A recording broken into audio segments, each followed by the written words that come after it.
जय हिंद साथियों, तैयारी टाइम्स के ऑफिशियल यूट्यूब चैनल पे आप सभी का स्वागत है। मैं एक और शानदार क्लास करंट अफेयर की आपके लिए लेकर आया हूं जो कंप्लीटली एग्जाम ओरिएंटेड होगा, एमसीक्यूज के फॉर्म में होगा और आप लोग छोटे छोटे प्यारे प्यारे नोट्स बनाते चलेंगे क्योंकि आपके ये नोट्स ही आपके काम आने वाले हैं।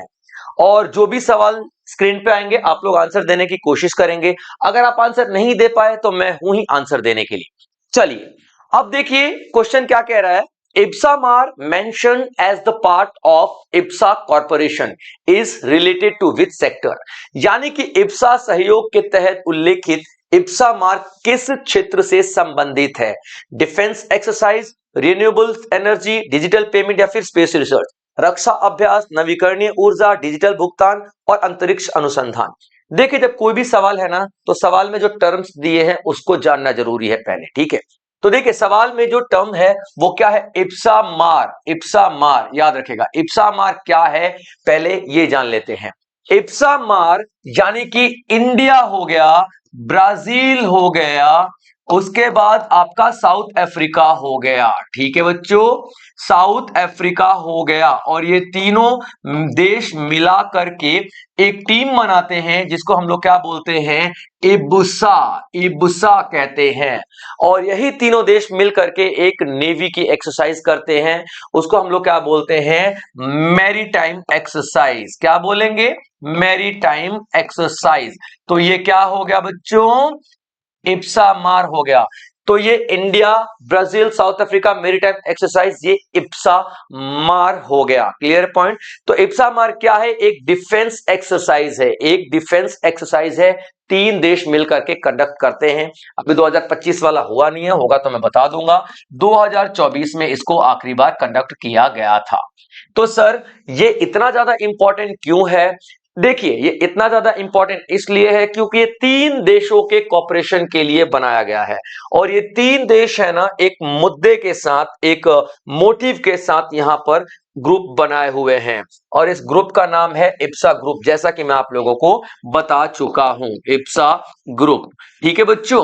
अब इस इप्सा ग्रुप में जो तीन देश हैं वो किस देश के खिलाफ लड़ाई लड़ना चाहते हैं, तो ये साउथ अफ्रीका के खिलाफ, नॉट साउथ अफ्रीका, ये चाइना के खिलाफ लड़ाई लड़ना चाहते हैं। क्योंकि चाइना का जो दबदबा है ना साउथ, ठीक है, चाइना का जो दबदबा है, ठीक है, साउथ चाइना वाला जो पूरा एरिया है उस तरफ तो है ही, साउथ चाइना सी में इसका दबदबा बन रहा है। और उसके बाद इंडो पैसिफिक रीजन में भी इसका दबदबा बन रहा है। तो इंडो पैसिफिक रीजन पे सभी की नजर है भाई साहब। तो चाइना के खिलाफ यहां पे इन्होंने क्या किया है, तीन देशों ने एक ग्रुप बनाया है। तो सर चाइना के खिलाफ क्यों ग्रुप बनाया है, जिसका नाम इन्होंने इप्सा दिया हुआ है। और चाइना के खिलाफ यही ग्रुप क्यों बनाया गया है, क्योंकि चाइना के साथ मिलकर के एक और ग्रुप काम कर रहा है जिसको हम लोग ब्रिक्स बोलते हैं। तो ब्रिक्स में तो बच्चों ऑलरेडी चाइना है ना, ब्रिक्स में तो ऑलरेडी चाइना है, नो डाउट ये तीनों के तीनों देश ब्रिक्स में है, ठीक है, ब्राजील है, इंडिया है और चाइना, साउथ अफ्रीका ऑलरेडी यहाँ पे है, लेकिन यहाँ पे चाइना भी तो है ना। तो ये तीनों देशों ने मिलकर के क्या सोचा कि ऐसा करते हैं हम अलग से ग्रुप बना लेते हैं जो कि चाइना को काउंटर करेगा, ठीक है, याद रखेगा। अब चाइना को काउंटर करेगा या फिर ब्रिक्स को काउंटर करेगा, एक ही बात है। अब देखिए यहां पे एक इप्सा फंड भी बनाया गया था 2004 में। अब 2004 में इप्सा फंड इसलिए बनाया गया था क्योंकि जितने भी गरीब देश है ना उनकी मदद की जा सके इन तीनों देशों के साथ मिलकर के। और ये एक चैरिटी है, ना कि लोन दिया जाएगा। यानी कि मान लीजिए उगांडा को हमें हेल्प करनी है, इन इप्सा कंट्रीज के उगांडा की हेल्प करनी है, तो उगांडा की ये फाइनेंशियल हेल्प करेंगे, उनको पैसे देंगे, ना कि उनको लोन प्रोवाइड करेंगे। Clear point. चाइना क्या करता है, लोन प्रोवाइड करता है देशों को और फिर उनकी जमीनें हड़पने लग जाता है, ये इसकी नीति है। इसी की वजह से बहुत सारे देश कर्ज के जाल में फंसे हुए हैं। उन सारे देशों को बचाने के लिए इप्सा का गठन किया गया है। तो क्या सर हम तीन जो देश हैं, ब्राजील, साउथ अफ्रीका, इंडिया, इतने अच्छे हैं? बिल्कुल बेटा हम इतने ही अच्छे हैं, पहला पॉइंट ये है। और दूसरा पॉइंट यहाँ पे ये आता है क्योंकि अगर चाइना बहुत सारी जमीनें कब्जा कर लेगा गरीब गरीब देशों की, कर्ज के जाल में फंसा करके, लोन के जाल में फंसा करके, तो ये कहीं ना कहीं एक बार पावरफुल हो जाएगा और इंडिया के सामने बहुत मजबूती से खड़ा होगा। इसलिए चाइना को काउंटर करना जरूरी था। तो यहां पे इप्सा बनाया गया 3 के अंदर में, ठीक है। ये इप्सा फंड है जो 2004 में बनाया गया, इप्सा बनाया गया था 2003 में। क्लियर है पॉइंट बच्चे, ये पॉइंट याद रखना। और 3 कंट्रीज ने मिलकर के बनाया। ये एक एक्सरसाइज करती है, डिफेंस एक्सरसाइज, जिसको हम लोग इप्सा मार के नाम से भी जानते हैं, ठीक है बच्चों। चलिए अगला सवाल देखते हैं। Which district were newly created by the Andhra Pradesh. अभी देखिए आंध्र प्रदेश ने डिस्ट्रिक्ट बनाए हैं, नए बनाए नहीं है, अभी अपनी विधानसभा में पेश किया है, ठीक है। विधानसभा में बिल पेश किया है कि मैं नए राज्य, मैं नए जिले बनाने जा रहा हूं, और उसके लिए देखते हैं डिसीजन क्या होता है, ठीक है। तो विधानसभा में अभी क्या हुआ है, इसने बिल पेश किया है। किसने? आंध्र प्रदेश ने। आंध्र प्रदेश में चंद्रबाबू नायडू ने, ठीक है बच्चों, चंद्रबाबू नायडू ने बिल पेश किया है। यह बात आप लोगों को याद रखना है। क्लियर है। अब इन्होंने कहा है कि देखिए बहुत सारे जिले हैं और बहुत सारे जिलों को हम लोग तोड़ रहे हैं, और तोड़ इसलिए रहे हैं, तोड़ के नए जिले बना रहे हैं, क्योंकि बड़े बड़े जिले हो चुके हैं, उनका एडमिनिस्ट्रेशन, उनका प्रशासन हम लोग मैनेज नहीं कर पा रहे हैं। तो टोटल 26 जिले हुआ करते थे और अभी 29 जिले होंगे, यानी कि 3 नए जिले बनाए जाएंगे।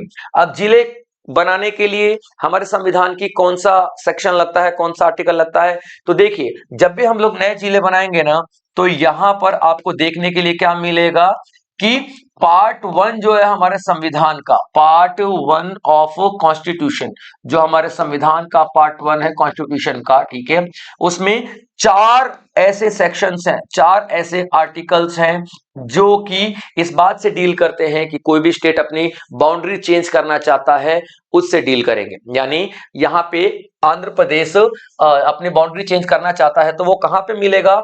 स्टार्टिंग के 4, 1 से लेकर 4 आर्टिकल्स में दिखाई देगा सारे के सारे रूल रेगुलेशन। लेकिन जब यहाँ पे डिस्ट्रिक्ट की बात कर रहा है, तो डिस्ट्रिक्ट का बाउंड्री चेंज करना, डिस्ट्रिक्ट को तोड़ करके बड़ा बनाना दिया हुआ है आर्टिकल 3 के अंदर में, ठीक है बच्चों, आर्टिकल 3 के अंदर में। यानी कि आर्टिकल 3 डायरेक्टली रिलेटेड है किसी भी डिस्ट्रिक्ट के फॉर्मेशन से, या फिर किसी भी डिस्ट्रिक्ट के कार्व आउट होने से, नए डिस्ट्रिक्ट बनने से। तो आप लोगों को याद रखना है कि विधानसभा आंध्र प्रदेश की उसने पेश कर दिया है बिल चंद्रबाबू नायडू के अंडर में। अभी आंध्र प्रदेश में 26 जिले हैं और 29 जिले होने वाले हैं, अगर जिले बन जाते हैं तो। और हमारे संविधान के पार्ट 1 में ये पूरा फॉर्मेशन दिया हुआ है किस तरीके से कोई राज्य अपनी बाउंड्री को चेंज कर सकता है। अब 3 जिले कौन से हैं उनका नाम आप लोग यहाँ पे देख लेंगे, ठीक है। तो पोलवरम पहला कौन सा है? पोलवरम पहला जिला है जो बनाया जाएगा। दूसरा आप लोग देखोगे, ठीक है, मार्कपुरम, ठीक है, दूसरा आप लोग देखोगे मार्कपुरम। क्लियर पॉइंट बच्चों यहाँ पे। तीसरा आप लोग देखोगे मदन पल्ले, मदन पल्ले, ठीक है बच्चों। तो ये 3 डिस्ट्रिक्ट बनाए जा रहे हैं आंध्र प्रदेश के द्वारा नए, और यही आपका आज का न्यूज था। तो सवाल क्या पूछ रहा है, कौन से नए डिस्ट्रिक्ट बनाए जा रहे हैं? तो तीनों बनाए जा रहे हैं, पुल्लवरम हो गया, मार्कपुरम हो गया और मदन पल्ले हो गया। यानी कि all of the above is your correct answer. Clear बच्चों। नाउ नेक्स्ट देखते हैं अगला सवाल क्या आता है। What does Bheem's new UPI Circle full delegation feature allow users to do? यानी कि भीम यूपीआई जो हम लोग भारत में इस्तेमाल करते हैं ऑनलाइन पेमेंट करने के लिए, वो अपनी एक नई फीचर लॉन्च कर रहा है। UPI circle full delegation feature launch कर रहा है, और ये सुविधा उपयोगकर्ताओं को क्या करने की अनुमति देती है, माने इस फीचर में क्या ऐसा किया जाएगा। योर ऑप्शंस आर, कई बैंक खाते जोड़े जा सकते हैं। दूसरा ऑप्शन, भरोसेमंद लोगों को भुगतान करने की अनुमति दिया जाता है। तीसरा, setup offline UPI, offline UPI को आप सेट कर सकते हो। चौथा, remove UPI limit, UPI limit को रिमूव कर दिया जाता है, ठीक है। देखिए तो ये जो आपका यूपीआई फुल सर्कल डेलीगेशन है, ये एक नया फंक्शन जोड़ा जा रहा है आपके यूपीआई में। आप लोग यूपीआई से पेमेंट करते हो, फोन पे, गूगल पे, पेटीएम, अमेजन पे, ये सब आपका यूपीआई ही है। तो यूपीआई में एक नया फंक्शन जोड़ा जा रहा है, और इस फंक्शन का नाम क्या है? UPI circle, UPI circle full delegation, ठीक है बच्चों, फुल डेलीगेशन इसका क्या है, यहां नाम है। ये फंक्शन जोड़ा जा रहा है, और ये फंक्शन क्या करेगा? ये फंक्शन क्या करेगा? Option number B is your correct answer. आपके रिश्तेदारों को, आपके रिश्तेदारों को, या फिर दोस्तों को या फिर दोस्तों को, साथियों को, किसी को भी, ठीक है, आपके यूपीआई से पेमेंट करने की अनुमति देता है। ठीक है, आपके यूपीआई से पेमेंट करने की अनुमति देता है। सर इसका क्या मतलब है? क्या पहले नहीं होता था? पहले भी तो होता था ना भाई साहब। ठीक है, कैसे होता था? मैं अपना फोन दे दूंगा उसको और जाके वो पेमेंट कर लेगा। जैसे मान लीजिए कि मैंने क्या किया, अपने दोस्त को बोला कि जा 4 बिस्किट के पैकेट लेके आ, तो वो जाएगा और मेरा फोन लेके जाएगा, मेरे फोन से स्कैन करेगा और पेमेंट हो जाएगा। यही होता था ना। या फिर मैं अपने दोस्त को पेमेंट करने के लिए पैसे भेज दूंगा, ले तेरे को 50 रुपए भेज रहा हूँ, 50 रुपए का बिस्किट खरीद के लेगा। अब ऐसा नहीं होगा।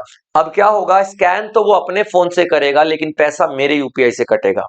समझ रहे हैं आप? ठीक है, वो जब स्कैन करेगा तो मेरे फोन में एक पिन जनरेट होगा। वो पिन मैं उसको प्रोवाइड कर दूंगा, दे दूंगा दोस्त को कि ये पिन डाल दे। तो वो जैसे वो पिन डाल देगा तो डालेगा, वो स्कैन वो करेगा, लेकिन मेरे अकाउंट से पैसे यहाँ पे कट जाएंगे। अब मुझे स्पेशली अपने दोस्त को पैसे भेजने की जरूरत नहीं है यहाँ पर पे। क्लियर है पॉइंट? तो एक अच्छा इनिशिएटिव है, क्योंकि कई बार क्या होता है, जो बुजुर्ग लोग हैं वो बुजुर्ग लोग नहीं कर पाते हैं पेमेंट, उनको यूपीआई चलाना नहीं आ रहा, तो उनको ये बोल सकते हैं कि जाके दादा आप स्कैन कर लेना, मैं यहीं से पेमेंट कर दूंगा। बच्चों को हम लोग बोल देते हैं कई बार। अब क्या सर इसकी लिमिट क्या रहने वाली है? तो इसकी लिमिट रहने वाली है 15,000 रुपए पर मंथ की। ठीक है बच्चों, 15,000 रुपए पर मंथ की इसकी लिमिट रहने वाली है। अब बात कर लेते हैं यूपीआई। यूपीआई थोड़ा स्टैटिक पोर्शन में देख ले तो कब बनाया गया था? तो यूपीआई भाई साहब बनाया गया था 2016 के अंदर में। और किसने बनाया था? तो एनपीसीआई की ड्यूटी थी, national payment corporation of India. और एनपीसीआई बनाया गया था 2008 में। और एनपीसीआई क्या है? आरबीआई के अंडर में आता है, जिसको पूरा ऑनलाइन का जिम्मा संभालने की ड्यूटी दी गई है। क्लियर है पॉइंट बच्चों यहाँ पे? तो भीम का जो नया सर्कल जो डेलीगेशन वाला एप्लीकेशन फंक्शन है, ये हमारे रिश्तेदारों को या हमारे भरोसेमंद आदमियों को हमारे यूपीआई से, हमारे बैंक अकाउंट से पैसे काटने की इजाजत देता है। अगला, what does R21 matrix M vaccine target?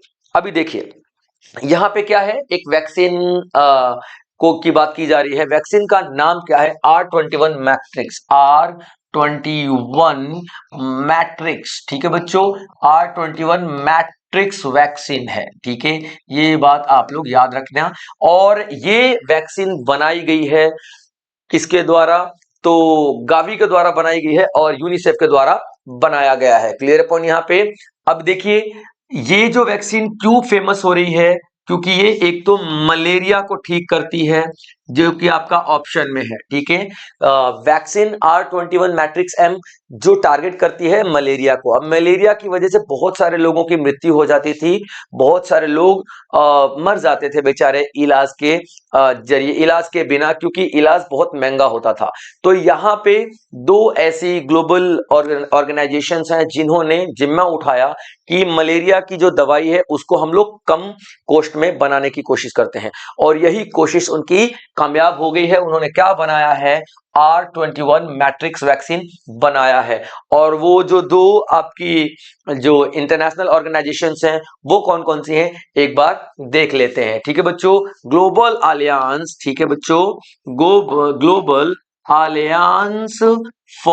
Global alliance for vaccine and immunization. ठीक है बच्चों, इम्यूनाइजेशन। क्लियर अपॉन यहाँ पे शॉर्ट में अगर इसको हम लोग लिखें तो क्या लिख सकते हैं?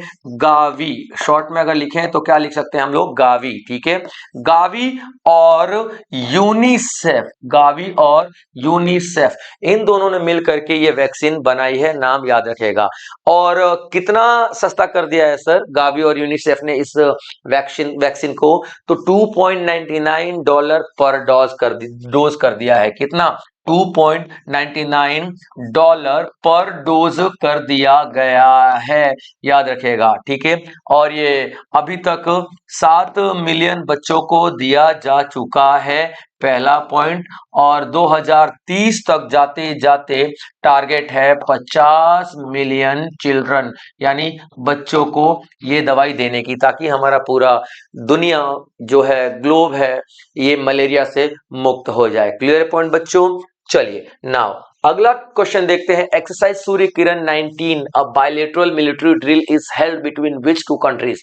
एक एक्सरसाइज है, मिलिट्री एक्सरसाइज, जिसका नाम है सूर्य किरण। ठीक है बच्चों, जिसका नाम क्या है, सूर्य किरण एक्सरसाइज। तो ये सूर्य किरण एक्सरसाइज किन किन देशों के बीच में हो रहा है? तो ये हो रहा है बच्चों हमारे प्यारे भारत और नेपाल के बीच में। ये एक्सरसाइज 2011 में कंडक्ट की गई थी। ये एक्सरसाइज 2011 में शुरुआत किया गया था इसका, याद रखिएगा इस बात को। और अभी 2025 में इसका 19वां एडिशन यानी कि 19वां संस्करण किया जा रहा है। कहां पे किया जा रहा है बच्चों? तो उत्तराखंड के पिथौरागढ़ में किया जा रहा है। कहां पे? पिथौरागढ़ में किया जा रहा है। ये पॉइंट आपको याद रखने की जरूरत है। Clear point? उत्तराखंड के पिथौरागढ़ में इस एक्सरसाइज को परफॉर्म किया जा रहा है। और ये एक्सरसाइज कौन सी है? आर्मी की है, नेवी की है या फिर एयरफोर्स की है? तो ये आर्मी एक्सरसाइज है बच्चों। क्या है ये? आर्मी एक्सरसाइज है। Clear point? ये सारी चीजें आप लोगों को देखने की जरूरत है। ठीक है, सूर्य किरण एक्सरसाइज नेपाल और भारत के बीच में हो रही है। 2011 में स्टार्ट हुआ था, 2015 में इसका 19वां एडिशन है और उत्तराखंड के पिथौरागढ़ में कंडक्ट किया जा रहा है। और ये आमतौर पे हम लोग मिलिट्री एक्सरसाइज है। क्लियर है पॉइंट? यहाँ पे याद रखेगा, जब कोई भी देश अपना मिलिट्री एक्सरसाइज परफॉर्म करता है तो उसके पीछे उसका एक मकसद होता है, अपनी शक्ति प्रदर्शन करना। क्या करता है वो? अपना शक्ति प्रदर्शन करता है, पूरी दुनिया को बताता है कि देखो भैया हमारे पास ये सारे हथियार हैं। ठीक है, और दूसरा उसका काम होता है कोऑर्डिनेशन मेंटेन करना। कोऑर्डिनेशन किस देश के साथ? जिसके साथ वो एक्सरसाइज परफॉर्म कर रहा है। तो आप यहाँ पे देखोगे इंडिया और नेपाल दोनों मिलकर के अपने कोऑर्डिनेशन बनाने की कोशिश कर रहे हैं और अपनी शक्ति प्रदर्शन करेंगे, क्योंकि इन्हीं तरीकों से भारत दिखाएगा कि उसके पास कौन कौन से हथियार हैं, कौन कौन से हथियार नहीं है।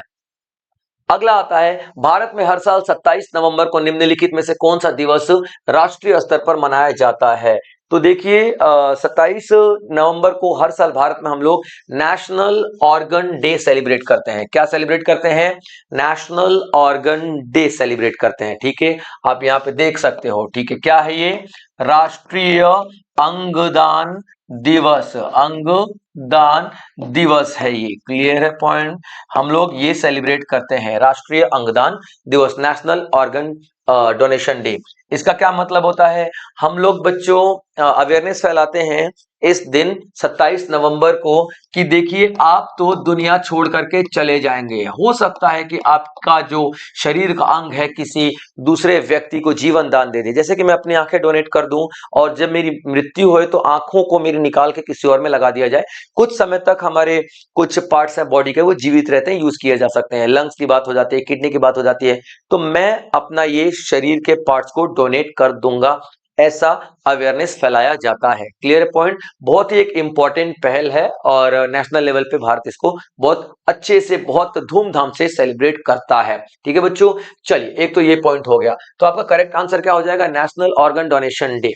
अब देखिए ऑप्शन बी में आपका कॉन्स्टिट्यूशन डे है। तो कॉन्स्टिट्यूशन डे हम लोगों ने कल ही मनाया है, 26 नवंबर को हम लोग अपना कॉन्स्टिट्यूशन डे सेलिब्रेट करते हैं, यानी कि संविधान दिवस मनाते हैं।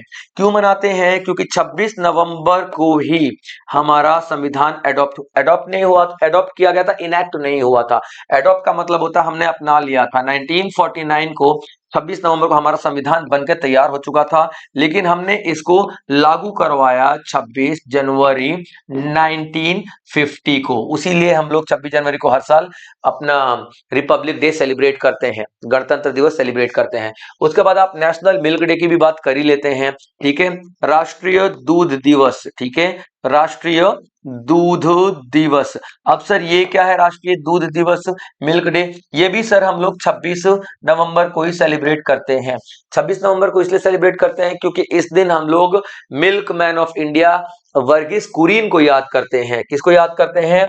वर्गीस कुरियन को हम लोग याद करते हैं।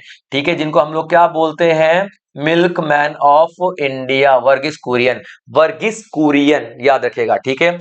और इन्होंने एक ऑपरेशन चलाया था, ऑपरेशन फ्लड, ऑपरेशन फ्लड चलाया था, ताकि भारत में दूध का उत्पादन किया जा सके, या फिर इसको व्हाइट रिवॉल्यूशन के नाम से भी हम लोग जानते हैं, श्वेत क्रांति के नाम से भी हम लोग जानते हैं, ठीक है। और कब चलाया गया था सर? तो 1970 में चलाया गया था, और उसी की वजह से भारत मिल्क प्रोडक्शन में नंबर 1 पे पहुंच चुका है। क्लियर है पॉइंट बच्चों? यहाँ पे याद रखिएगा। नाउ अगला सवाल आता है आपका, what is the main objective of Rythanna मिकोसम?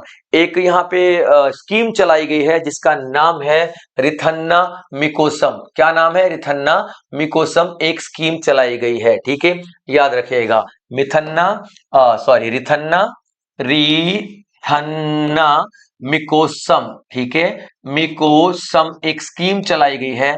और इसका मतलब क्या होता है सर? इस शब्द का मतलब होता है किसानों के लिए। क्या होता है इसका मतलब? किसानों के लिए, यानी कि डेफिनेटली ये जो स्कीम है किसानों के लिए ही चलाई गई है, तभी इसका नाम ये है ना।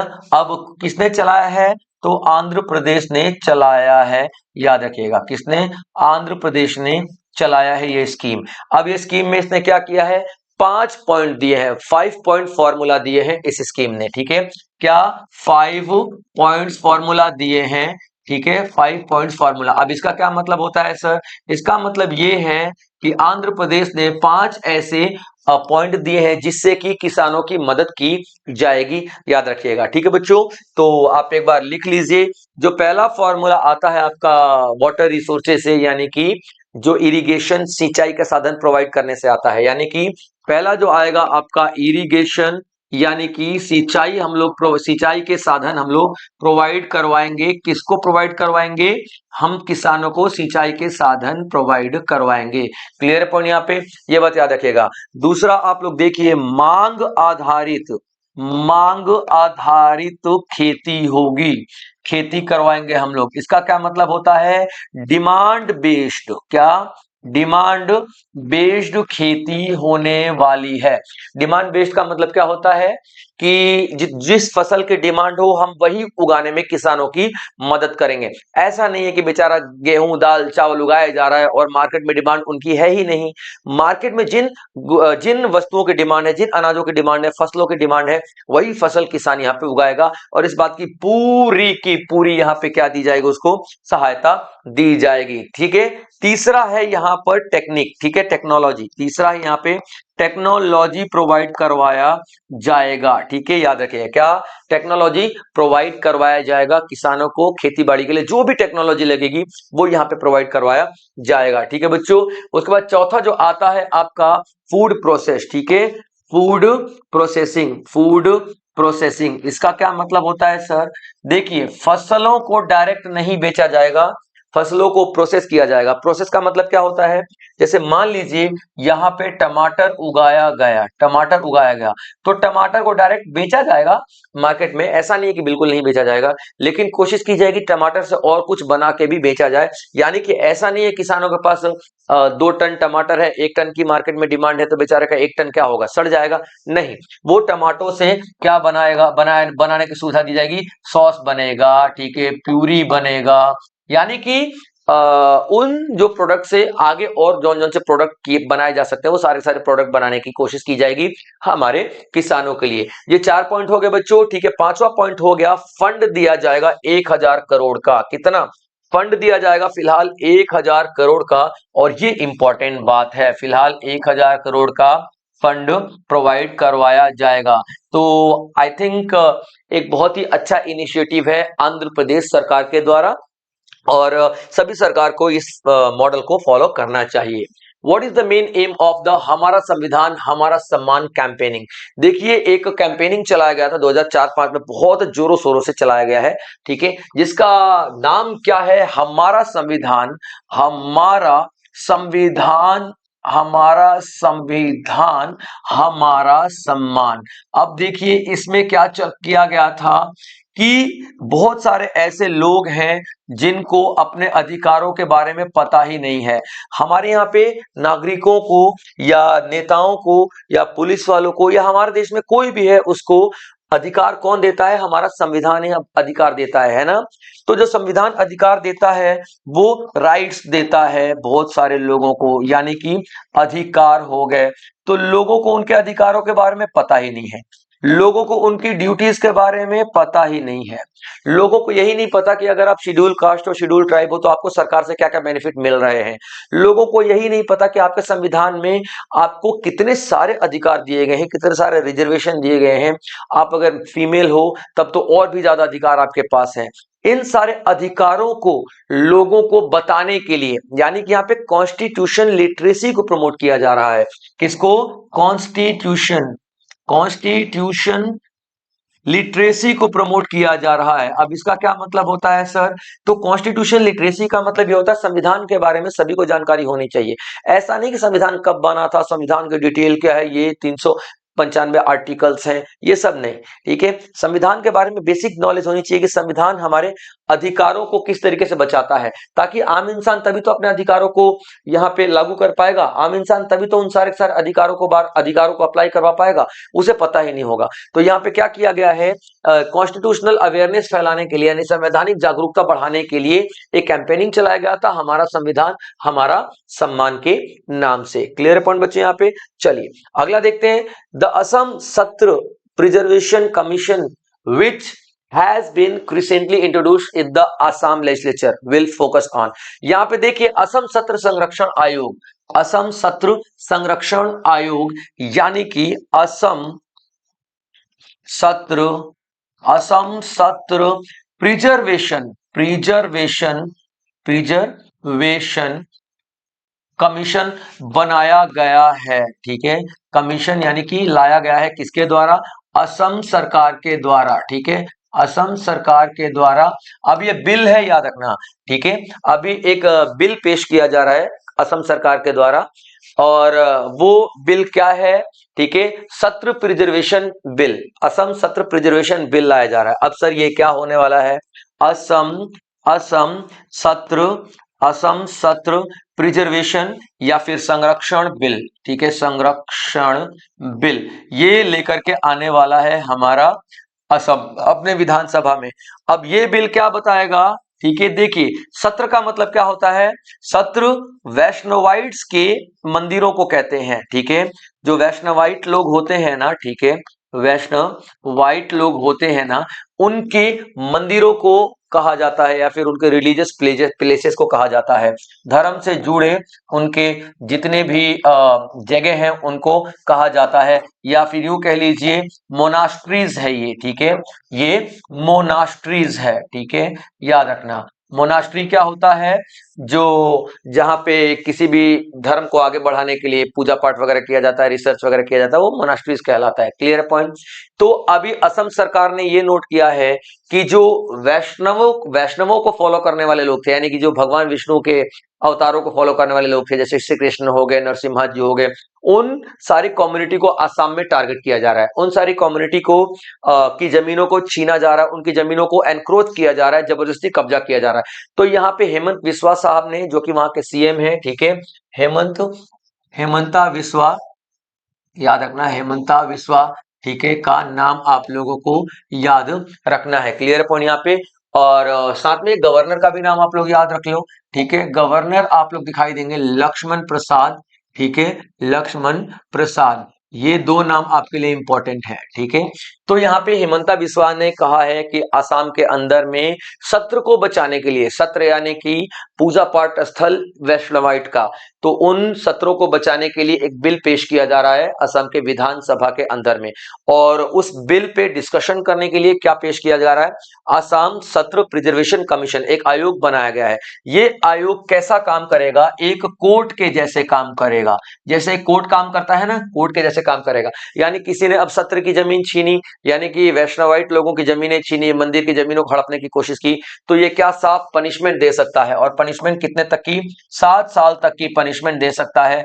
उसके बाद फाइन भी लगा सकता है। तो ये कोर्ट के तरीके से काम करेगा। ठीक है, यही आपका सवाल है। असम सत्र संरक्षण आयोग यानी कि द असम सत्र प्रिजर्वेशन कमीशन, इनमें से क्या है? बैंकिंग अथॉरिटी है, काशी जुडिशियल बॉडी है यानी कि अर्ध न्यायिक निकाय है, एजुकेशनल बोर्ड है, या फिर ट्रेड रेगुलेटर है? तो काशी जुडिशियल बॉडी है, अर्ध न्यायिक निकाय है। क्लियर पॉइंट बच्चों। चलिए आगे देखते हैं अगला सवाल। Where was SAESIMRO facility inaugurated? यहां पे एक फैसिलिटी है जिसको हम लोग बोलते हैं SAESIMRO, कहां पे लोकेट किया गया? तो सबसे पहले हम ये देखेंगे बच्चों कि ये फैसिलिटी आफ्टर ऑल है क्या। ठीक है, तो ये फैसिलिटी एक तरीके की सर्विस है। जैसे आप लोग गाड़ियों की सर्विस कराने जाते हो ना किसी दुकान पे, तो आप क्या बोलते हैं? मोटरसाइकिल की सर्विसिंग करानी है भाई, ठीक है, तो आप एक सर्विस सेंटर में चले जाते हो। तो ये एक सर्विस सेंटर खोला गया है हैदराबाद में, लेकिन ये सर्विस सेंटर कोई आम सर्विस सेंटर नहीं है, क्योंकि यहाँ पे एयरक्राफ्ट की सर्विस सेंटर होगा। किस चीज का? एयरक्राफ्ट का सर्विस सेंटर होगा। यहाँ पे एयरक्राफ्ट रिपेयर किए जाएंगे। क्लियर पॉइंट बच्चे यहाँ पे याद रखिएगा। तो ये आपका SAE, ठीक है, याद रखिएगा, एयरक्राफ्ट को सर्विस किया जाएगा। ठीक है, ये क्या है? एयरक्राफ्ट सर्विस सेंटर है।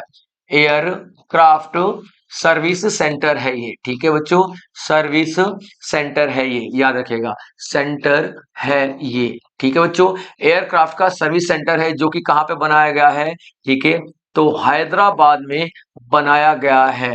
अब भारत को बाहर अपने एयरक्राफ्ट को भेजने की जरूरत नहीं है, और हैदराबाद में ही अब हमारे सारे के सारे एयरक्राफ्ट की मरम्मत हो जाएगी। इसका नाम क्या है? MRO। एम से क्या है बच्चों? यहाँ पे एम की बात करेंगे तो एम से आप लोग देखोगे कि एम से मेंटेनेंस। ठीक है बच्चों, एम से मेंटेनेंस, ठीक है, मेंटेनेंस हो गया। ठीक है, और आर से आपका रिपेयर हो गया, रिपेयर हो गया, रिपेयर भी किया जाएगा। और उसके बाद ओवरहॉलिंग हो गया। ठीक है, ओवरहॉलिंग हो गया। तो ये जो आपका MRO जो है ये बताता है कि यहाँ पे रिपेयरिंग भी किया जाएगा, सारे के सारे पार्ट्स वगैरह बदले भी जाएंगे, मेंटेन भी किए जाएंगे। और किस चीज का? एयरक्राफ्ट का। क्लियर पॉइंट, किस चीज का? एयरक्राफ्ट का। यानी कि अब विदेशों से भी एयरक्राफ्ट यहाँ पे आएंगे हमारे देश में मरम्मत करने के लिए अपने एयरक्राफ्ट का, या फिर मेंटेन करने के लिए, फिर सर्विस सेंटर के तौर पे। क्लियर पॉइंट बच्चे यहाँ पे, तो याद रखिएगा ये फैसिलिटी किया गया हैदराबाद में। अब किसने किया है सर इसका उद्घाटन? मोदी ने उसका उद्घाटन किया है। ठीक है, किसने किया है? तो नरेंद्र मोदी ने उद्घाटन किया है, यानी कि इनॉग्रेट किया है, याद रखिएगा। Clear point. चलिए आगे देखते हैं अगला सवाल क्या आता है आपके लिए। Where will India host its first world athletic continental tour silver medal silver level meet? अब देखिए यहाँ पे एक ये नाम को थोड़ा सा आपको समझने की जरूरत पड़ेगी। भारत अपना पहला वर्ल्ड एथलेटिक्स कॉन्टिनेंटल टूर, क्या? वर्ल्ड एथलेटिक्स का कॉन्टिनेंटल टूर। अब देखिए ये क्या होता है कॉन्टिनेंटल टूर सर, बताते हैं। World athletic continental tour silver स्तर की मीट कहां आयोजित करेगा? इसका मतलब क्या है? देखिए वर्ल्ड एथलीट का मतलब क्या होता है? इंटरनेशनल लेवल पे जितने भी एथलीट्स हैं हम उनकी बात कर रहे हैं। ठीक है, क्या? इंटरनेशनल लेवल पे, इंटरनेशनल लेवल पे जितने भी एथलीट्स हैं हम उनकी बात कर रहे हैं। पहली बात तो आपको ये ध्यान में रखना है। ठीक है, इंटरनेशनल लेवल के एथलीट्स की बात कर रहे हैं। ठीक है, और ये कॉन्टिनेंटल टूर पे निकलेंगे सारे के सारे। कॉन्टिनेंटल टूर का मतलब क्या होता है? कॉन्टिनेंटल टूर का मतलब ये होता है कि सारे के सारे जितने भी एथलीट्स हैं ना अलग अलग कॉन्टिनेंट में जाते हैं। जैसे कि एशिया में चले गए, ऑस्ट्रेलिया में चले गए, अमेरिका में चले गए, ठीक है, यूरोप में चले गए, अलग अलग कॉन्टिनेंट में जाते हैं पूरे दुनिया के एथलीट और परफॉर्म करते हैं। क्लियर है पॉइंट? परफॉर्म करते हैं एथलीट में, कोई रनिंग में, कोई जेवलिन थ्रो में जा रहा है, कोई हाई जंप, कोई लॉन्ग जंप, इन सब में जाके पार्टिसिपेट करते हैं। क्लियर है पॉइंट? तो अभी समझ में आया, वर्ल्ड एथलेटिक्स जो बंदे होते हैं वो कॉन्टिनेंटल टूर पे जाते हैं। अब जो कॉन्टिनेंटल टूर पे निकलेंगे ना ये बंदे, तो इनके पास 4 ऑप्शन होते हैं परफॉर्म करने के लिए। ठीक है, पहला ऑप्शन होता है प्लैटिनम लेवल। ठीक है, प्लैटिनम लेवल में ये परफॉर्म कर सकते हैं। ये इनकी मर्जी होती है कहां पे परफॉर्म करेंगे। प्लैटिनम लेवल पे हाई लेवल के एथलीट्स आते हैं जो भैया गोली की तरह भागते हैं, जो भैया जैवलिन फेंक दे तो ऐसा लगेगा कि एकदम निशाना सटीक बना हुआ है। ठीक है, तो ये प्लेटिनम लेवल पे। उसके बाद थोड़े कम फेमस होते हैं, थोड़े कम मतलब जोश वाले, थोड़े कम जुनून वाले, थोड़े कम टैलेंट वाले, ये आपका गोल्डन लेवल पे होते हैं। ठीक है, ये आपका किस लेवल पे होते हैं?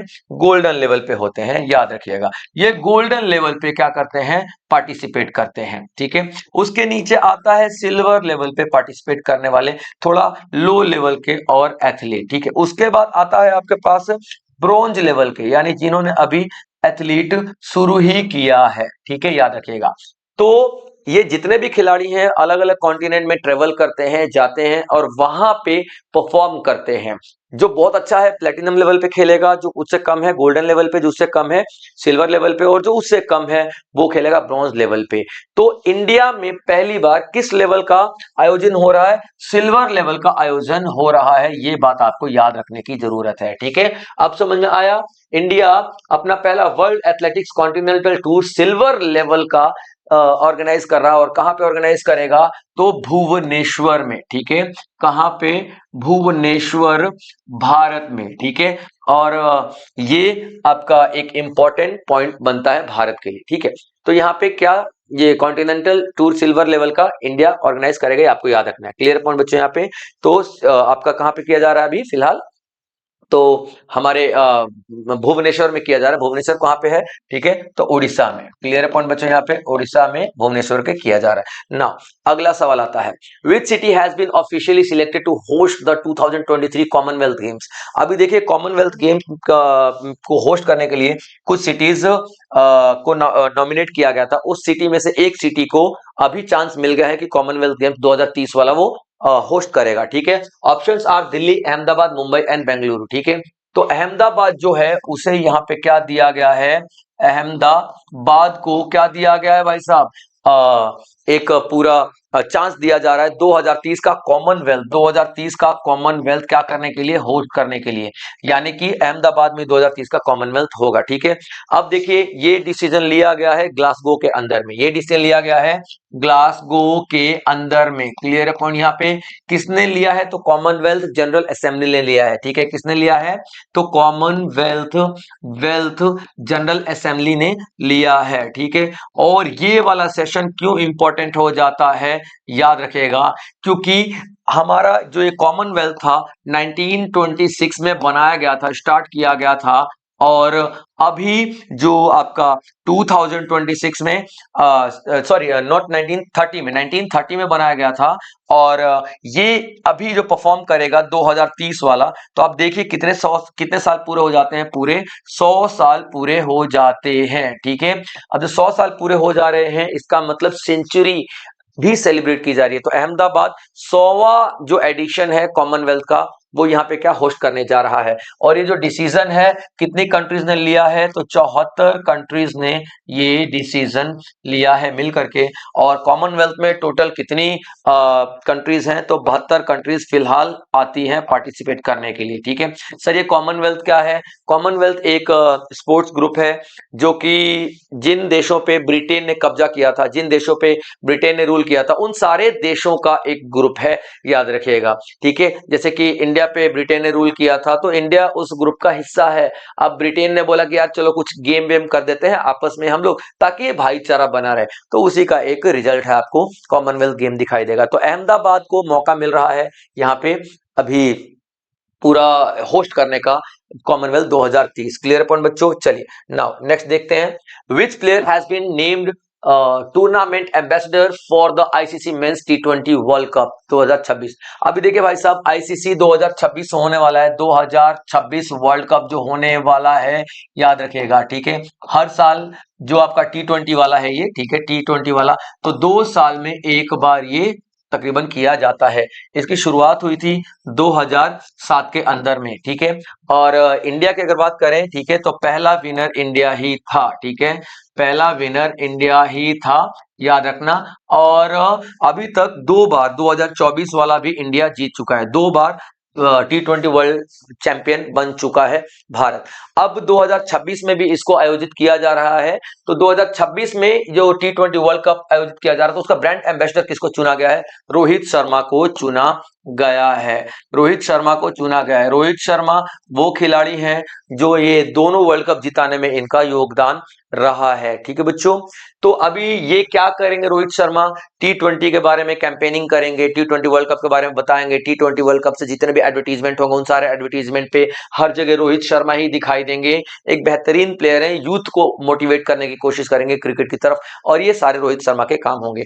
तो T20 वर्ल्ड कप जो होने वाला है 2026 में, उसके ब्रांड एम्बेसडर के रूप में रोहित शर्मा को चुना गया है। ठीक है, अब जो ये होने वाला है T20 वर्ल्ड चैंपियनशिप, वो कहां पे होने वाला है भाई साहब? एक तो 7 फरवरी से होने वाला है, याद रखिएगा। ठीक है, 7 फरवरी से होने वाला है, ये आपको याद रखना है 2026 के अंदर में। और जो आपका पहला होगा वो होगा आपका ये वो होगा 7 फरवरी को ही, ऑफ कोर्स शुरुआत होने वाली 7 फरवरी को ही होगा। ठीक है, और एक चीज आपको याद रखने की जरूरत है, जो इसका होस्ट कंट्री है, होस्ट कौन कर रहा है? होस्ट कंट्री है वो आपका इंडिया और श्रीलंका है। इंडिया और श्रीलंका है। अब ये इंडिया और श्रीलंका दो कंट्री सर होस्ट कर रही हैं, तो बिल्कुल बच्चों, ठीक है, दो कंट्री होस्ट कर रही हैं। दो कंट्री इसलिए होस्ट कर रही हैं क्योंकि जहां पर भी नाम पाकिस्तान का आ जाता है वहां पे दो मेजबानी करने लग जाते हैं देश। अब इसका क्या मतलब है सर? इसका मतलब ये है कि अभी पाकिस्तान इंडिया में मैच खेलने के लिए आएगा नहीं, लेकिन T20 में पार्टिसिपेट तो कर रहा है ना।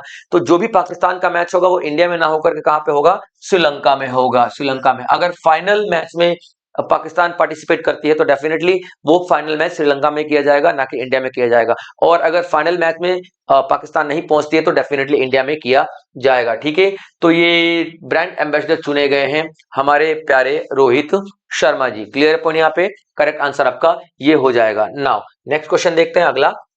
The Assam Prohibition Polygamy Bill 2025 exclude which areas from its jurisdiction? कौन कौन से क्षेत्र इस बिल के दायरे से बाहर रखे गए हैं? ठीक है, याद रखिएगा। अब देखिए हम किस बिल की बात कर रहे हैं? आसाम प्रोहिबिशन ऑफ पॉलीगेमी, यानी कि बहुविवाह के खिलाफ एक बिल पेश किया जा रहा आसाम के विधानसभा में। ठीक है, बहु बिल। ठीक है, यानी कि जो बहुविवाह है उसके खिलाफ। बहुविवाह का मतलब क्या होता है? एक से ज्यादा पत्नियां रखना, यानी एक से ज्यादा विवाह करना, एक से अधिक विवाह करना। क्लियर है पॉइंट यहाँ पे? No doubt.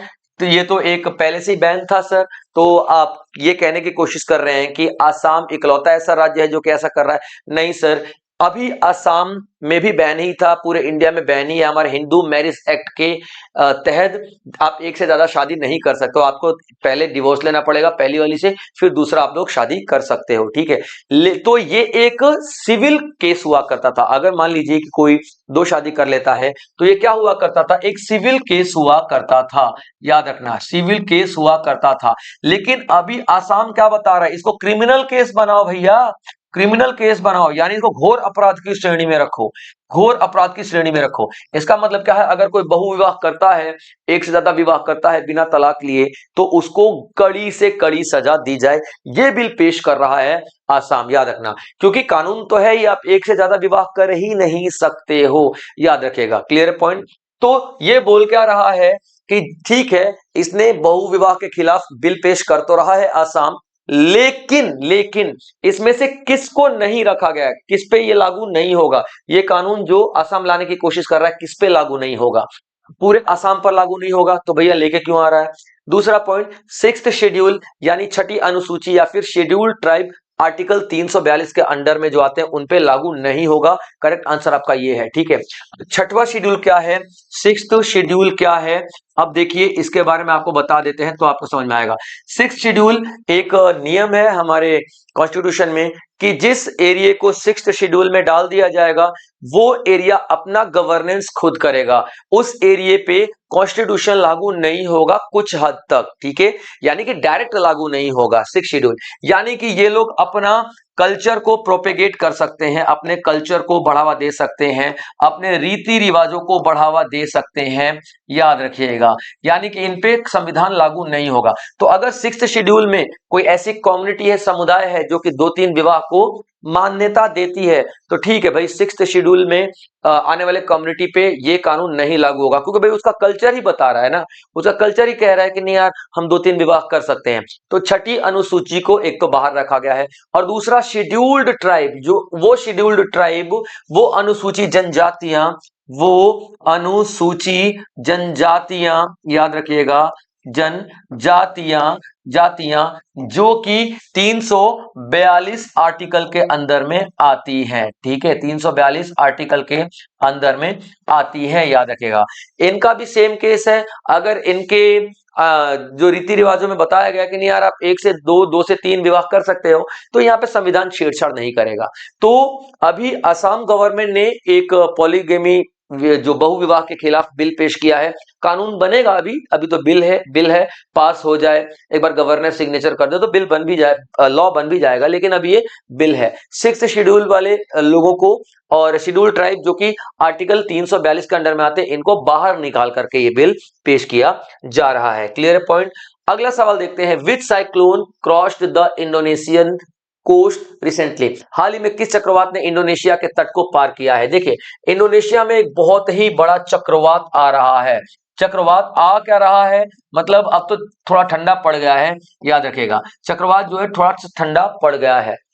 अब देखिए चक्रवात होता क्या है, जब समुद्री एरिया में टेम्परेचर जो है, समुद्री एरिया में जब टेम्परेचर जो है आपके पास कितना बढ़ जाता है, समुद्री क्षेत्र में जब आपका 27 डिग्री सेल्सियस तक बढ़ जाता है, तो पानी के ऊपर की हवाएं गर्म हो जाती है, तो हल्की हो जाते हैं, ऊपर उठने लग जाती हैं, तो प्रेशर बहुत ही कम हो जाता है इस एरिया में। जब इस एरिया में प्रेशर कम होगा, तो आपको पढ़ा होगा आप लोगों ने कि हवाएं जो है ना हाई प्रेशर से लो प्रेशर की तरफ आती हैं।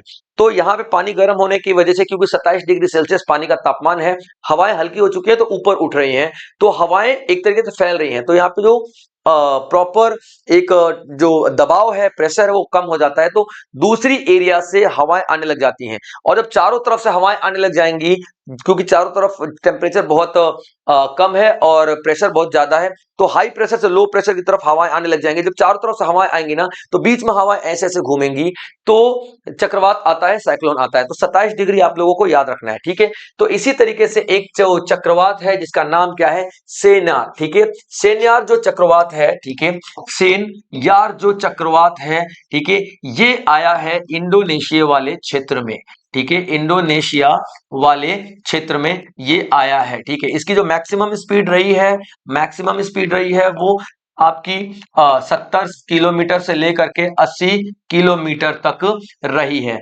अधिकतम स्पीड, और बाकी ये एवरेज रही है 40 से 50 किलोमीटर की एवरेज स्पीड आपको देखने के लिए मिले, यानी इतनी स्पीड से ये हवाएं चलती है। अब ये जो नाम दिया गया है सेनियर, किसने दिया है, यूएई ने दिया है। किसने दिया है, यूएई ने दिया है।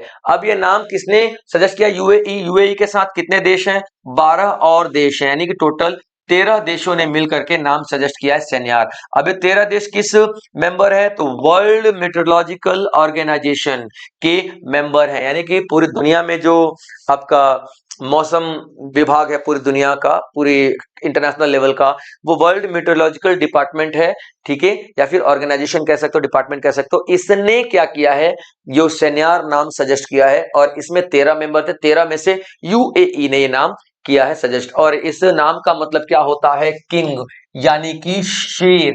ये जो चक्रवात है बहुत बड़ा है, बहुत खूंखार है, इस तरीके से जैसे कि कोई शेर आ रहा हो, ठीक है बच्चों। चलिए, तो ये था आज का सेशन। आई होप आप लोगों ने सारे के सारे नोट्स बनाए होंगे, आप लोगों ने एंजॉय किया होगा। मिलेंगे इसी तरीके से और सेशंस में, रेगुलर आपके लिए मैं क्लासेस लेकर आता रहूंगा। तब तक आप लोग अपना ध्यान रखेंगे बच्चों। जय हिंद।